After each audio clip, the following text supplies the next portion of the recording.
Bonjour et bienvenue dans l'édito de Camille. L'édito de Camille, c'est chaque jour un point sur les actualités publiées sur le site d'Info Chrétienne. Aujourd'hui, mardi 27 avril, nous allons parler de se mobiliser. Nous allons nous intéresser à un rassemblement en ligne organisé pour dénoncer le racisme anti-asiatique à l'égard des femmes aux États-Unis. Nous nous tournerons ensuite vers la France, où des milliers de personnes ont manifesté dimanche pour protester contre la décision de la Cour de cassation qui a confirmé l'irresponsabilité pénale du meurtrier de Sarah Halimi. Avant d'évoquer la situation sanitaire extrêmement critique en Inde, pour finir avec la Somalie, pays qui fait actuellement face à une grave sécheresse. La communauté AAPI Women Strong s'est mobilisée lors d'un rassemblement en ligne pour dénoncer la haine raciale et sexiste à l'encontre des femmes asiatiques aux États-Unis, qui connaît une véritable recrudescence depuis le début de la pandémie. Des personnalités comme la star Lucy Liu ou encore la femme politique Hillary Clinton étaient notamment présentes. En France, c'est la population qui s'est mobilisée dimanche lors de manifestations organisées dans plusieurs villes et qui ont rassemblé 25 000 personnes pour s'insurger contre l'absence de procès après le meurtre de Sarah Halimi.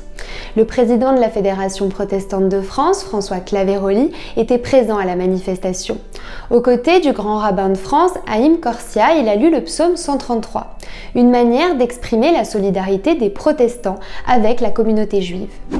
Les chrétiens se mobilisent également en Inde.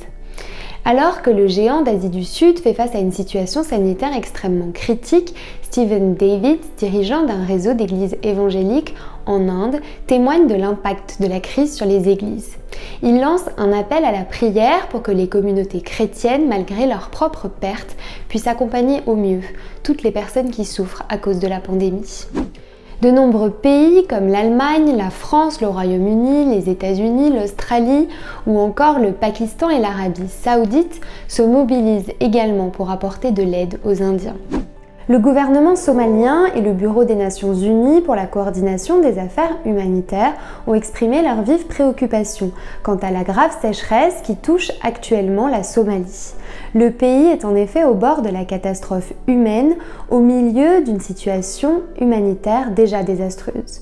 Adam Abdelmoula, coordinateur humanitaire sur place, appelle à la mobilisation et réclame une action collective urgente. Si se mobiliser dans l'action est aussi important que nécessaire, n'oublions pas pour autant que nous pouvons également être mobilisés dans la prière pour toutes les situations que les actualités nous présentent aujourd'hui. Ce sera tout pour aujourd'hui. Si cette vidéo vous a plu, n'hésitez pas à la liker, à la partager ou à nous le dire en commentaire. Je vous souhaite une très bonne soirée, soyez bénis!